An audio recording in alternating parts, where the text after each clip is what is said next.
అది కూడా మాట్లాడతానండి. ఇప్పుడు ఆంధ్రప్రదేశ్ రాష్ట్రము సుమారుగా ఇప్పుడున్న ప్రభుత్వం ప్రజలపైన అదనంగా 15,000 కోట్ల రూపాయలు భారం పెడతా ఉంది. ఒక పక్కనేమో ప్రజలపైన భారం వేసేస్తా ఉన్నారు, ఇంకో పక్కనేమో మార్కెట్లో ₹1.99 దొరుకుతుందని చెప్పిన ఇదే చంద్రబాబు నాయుడు గారు గతంలో ఇప్పుడు ₹4.60 చేసుకుంటా ఉన్నారు. అంటే ఇది అంత భారం ఎవరిపైన పడుతుంది? ఆయన పైన పడుతుందండి, లేదా నా పైన పడుతుందా? ఎవరిపైన పడుతుంది? ప్రతి సగటు పౌరుడి పైన, ఆంధ్రప్రదేశ్ పౌరుడి పైన పడతా ఉంది. ఇంత అన్యాయంగా, ఇంత నిసిగ్గుగా మరి ఆయన పీపీఎల్ చేసుకుంటా ఉన్నాడు. అసలు ఎంత దారుణం అండి! ఇంత అన్యాయంగా చేస్తూ ఉంటే మరి అసలు ప్రశ్నించాల్సిన వ్యక్తులు ఏమైపోయారని అడుగుతున్నా. ఈ యొక్క కుంభకోణం పైన కేంద్ర సంస్థ అయిన సిబిఐ వారు దీనిపైన ఎంక్వైరీ చేయాల.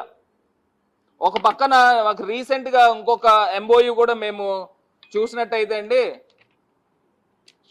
రీసెంట్గా ఒక ఎంఓయూ చూస్తున్నాము. రిలయన్స్ ఇండస్ట్రీస్ వారితో సెకీ ₹3 చిల్లరకి ఈ మధ్యకాలంలోనే రీసెంట్గానే వాళ్ళు ఎంఓయూ చేసుకున్నారు. రీసెంట్గానే మరి చంద్రబాబు నాయుడు గారు ₹4.60 ఎట్లా చేసుకుంటున్నారని అడుగుతున్నా. బయట బహిరంగ మార్కెట్లో ఇప్పుడు నేను పెడతానండి, లేకపోతే మా ఫ్రెండ్స్ని, ఇన్వెస్టర్స్ని తీసుకుని వచ్చి పెట్టిస్తాము. మీరు ₹4.60 మీరు మాతో చేయిస్తారా? అంటే ప్రజల యొక్క సొమ్ముని ఇంత దుర్వినియోగం చేయిస్తారా? నేను అడుగుతున్నా. ఇంత అన్యాయమా ఇది? మీ బినామీలు కంపెనీలు కాకపోతే ఏంటి అని అడుగుతా ఉన్నా. ఇది పూర్తి స్థాయిగా ఈ బినామీ కంపెనీలు. గతంలో ఇదే చంద్రబాబు నాయుడు గారు, ఇదే తెలుగుదేశం పార్టీ మాట్లాడిన మాటలు నేను చెప్తా ఉన్నాను. ఏమని మాట్లాడారనంటే, ఏంటంటే అదానీకి మరో నజరానా అని, నిబంధనలను ఉల్లంఘించి అదానీకి అనుమతి ఇచ్చారని, సెకీ విద్యుత్తుకు ఐఎస్టిఎస్ ఛార్జీలు చెల్లించాల్సినదేనని పేరుకి సెకీ ఒప్పందం, అదానీ సెకీ ఒప్పందంపై అభ్యంతరాలు తూచని, అదానీ చేతిలో సెకీ కీలుబొమ్మని చెప్పిన వ్యక్తులు ఇదే తెలుగుదేశం పార్టీ. రాష్ట్రానికి తీవ్రమైన నష్టం చేకూరుస్తున్నారని ఇదే చంద్రబాబు నాయుడు గారు, ఇదే తెలుగుదేశం పార్టీ మాట్లాడిన మాటలు ఇవి. నేను మాట్లాడినవి కాదు. ₹2.49 యూనిట్ ధర వాళ్ళు ఎంఓయూ చేసుకుంటే, అప్పుడున్న ప్రభుత్వం ఎంఓయూ చేసుకుంటే ఇదే వ్యక్తి మాట్లాడిన మాటలు. మరి ఇప్పుడు దీన్ని ఏమనాలా అని అడుగుతున్నా.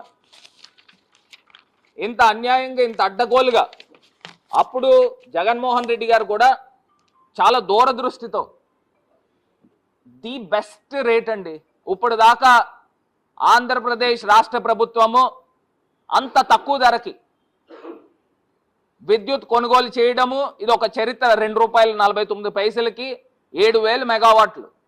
అప్పుడు రైతులను దృష్టిలో పెట్టుకొని నాణ్యమైన విద్యుత్తు రైతులకు అందించాలి, నాణ్యమైన విద్యుత్తు ప్రజలకు అందించాలి అని చాలా దూరదృష్టితో ఆలోచన చేసి అప్పుడు కేంద్ర ప్రభుత్వం ఆఫర్ చేస్తే ఇమీడియట్గా ఆ ఆపర్చునిటీని ముందు తీసుకుని ₹2.49. ఇప్పుడు నేను ఇదే చంద్రబాబు నాయుడు గారిని అడుగుతున్నా. మీరు 14 సంవత్సరాలు ముఖ్యమంత్రి, ఈ సంవత్సరంతో 15 సంవత్సరాలు. జగన్మోహన్ రెడ్డి గారు ₹2.49 యూనిట్ ధర చేసుకున్నారు. ఈ చంద్రబాబు నాయుడు గారు 15 సంవత్సరాల్లో దానికన్నా ఓపెన్ ఛాలెంజ్ చేస్తా ఉన్నా, దానికన్నా ఒక్క పైసా అయినా మీరు తక్కువ చేసుకున్నారా? దానికన్నా ఎక్కువే చేసుకున్నారు కానీ తక్కువ చేసుకోలే. సంవత్సరాలు గడిచే కొద్దీ జనరల్గా కాంపిటీషన్ పెరిగి ఏమవుతుందండి, రెన్యూబుల్ ఎనర్జీ రేట్లు పడిపోతూ ఉంటాయి, తగ్గుతూ ఉంటాయి, రేట్లు తగ్గుతూ ఉంటాయి. ఇంకా తగ్గించి చేసుకోవాలి కానీ పెంచి చేసుకోవడంలో ఆంతర్యం ఏంటండి? అంటే మీ తాలూకా బినామీ కంపెనీలకు ఇచ్చారనే కదా దానికి అర్థం అవుతుంది. మార్కెట్లో తక్కువ ధరకు దొరుకుతుంది, ఎక్కువ వేసి కొనడంలో ఆంతర్యం ఏంటి? ఇక్కడ క్లియర్ కట్గా ఇది ఒక పెద్ద భారీ కుంభకోణం కిందన కాదు, ఇది ఒక భారీ కుంభకోణమే. ఇది మచ్చుకి శాంపిల్గా ఏమవుతుందని 400 మెగావాట్లతో స్టార్ట్ చేశారు. ఒకవేళ రాష్ట్రంలో పెద్దగా చర్చ జరగకపోతే ఈయన కూడా 1000 మెగావాట్లు ప్రారంభించి ఇలాగా రాష్ట్ర ఖజానాని అడ్డగోలుగా దోచే కార్యక్రమము చేస్తూ ఉన్నారనేది ప్రజల్ని ఒక్కసారి ఆలోచన చేయమని మరి నేను కోరుతా ఉన్నా. ఇది కాకుండా రెండో అంశము, ఇప్పుడు నేను సాధారణంగా చెప్తున్నానండి, 1000 రూపాయలు ఇప్పుడు ఇవాళ ఆంధ్రప్రదేశ్ రాష్ట్రంలో కరెంటు బిల్లు 1000 రూపాయలు వస్తూ ఉంటే గతంలో అది ఖచ్చితంగా ఇవాళ 1800 1700 తగ్గకుండా అదే డబుల్ ద ప్రైస్ ఇవాళ ఆంధ్రప్రదేశ్ రాష్ట్రంలో కరెంటు బిల్స్ వేస్తూ ఉన్నారు. అంటే ఇలాగ మీరు అడ్డగోలుగా విద్యుత్ని డబల్ రేట్లకి ప్రైవేట్ కంపెనీలకు మీరు దోచిపెట్టడం వలన ఈ భారం ఎవరిపైన పడతా ఉంది? చంద్రబాబు నాయుడు గారి పైన పడట్లేదా అని అడుగుతా ఉన్నా. ఎంత అన్యాయంగా చేస్తూ ఉన్నప్పుడు దీన్ని పూర్తి స్థాయిగా ప్రజా కోర్టులో చంద్రబాబు నాయుడు గారిని నుంచోబెట్టాలి. ఇదే పెద్ద మనిషి చెప్పాడు, ₹1.99 బయట మార్కెట్లో దొరుకుతుంది, అప్పట్లో మీరు ₹2.49 ఎందుకు చేసుకున్నారని చెప్పిన వ్యక్తి ఇదే చంద్రబాబు నాయుడు గారు. ఇప్పుడు ₹4.60 ఎందుకు చేసుకుంటున్నారండి?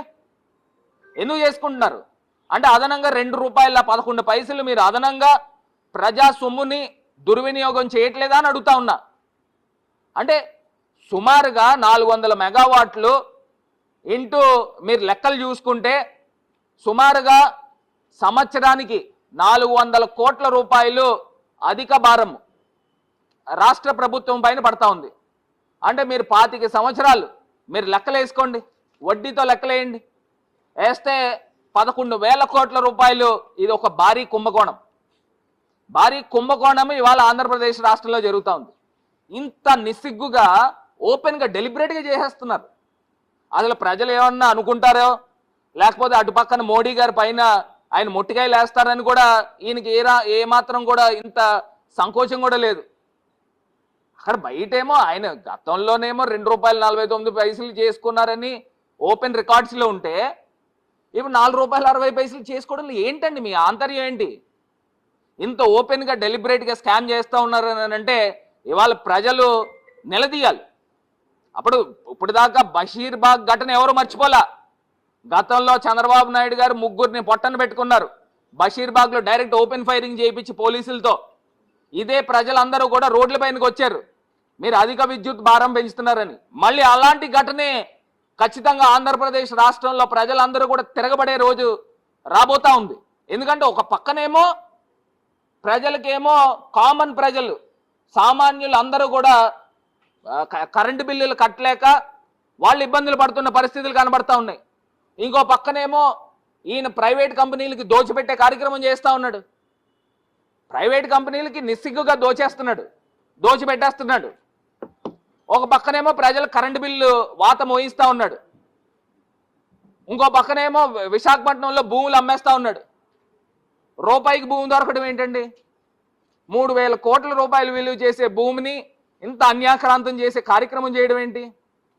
ఒక పక్కనేమో సింహాచలంలో ఇంత ప్రభుత్వ నిర్లక్ష్యంతో గోడకి పునాదులు కూడా తీయకుండా, కాలమ్స్ కూడా వేయకుండా 10 అడుగులు ఎత్తున్న గోడని నిర్మాణం చేస్తారా?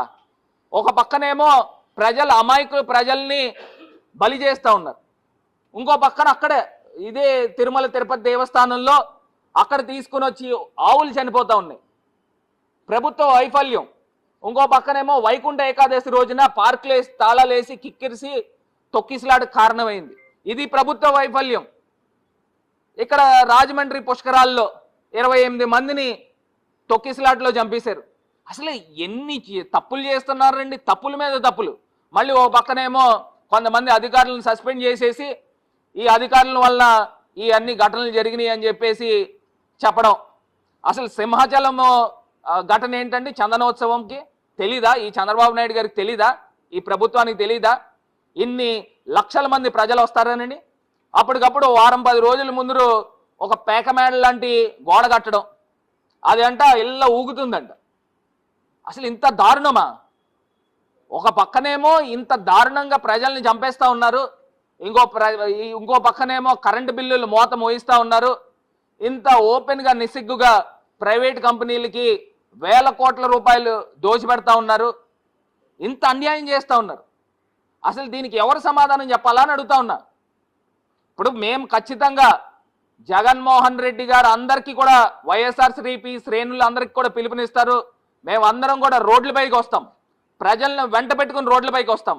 మీరు కరెంటు బిల్లులు ఇష్టం వచ్చినట్టు పెంచడానికి కుదరదు. మీరు ఇదే చంద్రబాబు నాయుడు గారు ఎలక్షన్స్లో ఏం చెప్పారనండి, మేము కరెంటు బిల్లులు తగ్గిస్తాం, నాణ్యమైన విద్యుత్ ఇస్తాం. జగన్మోహన్ రెడ్డి గారు ఇష్టం వచ్చినట్టు కరెంటు బిల్లులు పెంచుతా ఉన్నాడు, మేము నాణ్యమైన విద్యుత్ ఇస్తామని చెప్పిన వ్యక్తి చంద్రబాబు నాయుడు కాదా అని అడుగుతా ఉన్నా. ఇంత దారుణంగా జరుగుతూ ఉన్నప్పుడు ఖచ్చితంగా ప్రజలు అన్నీ గమనిస్తూ ఉన్నారు. రాబోయే రోజుల్లో ప్రజా కోర్టులో మీకు శిక్ష తప్పదని కూడా ఈ సందర్భంగా తెలియపరుస్తుంది.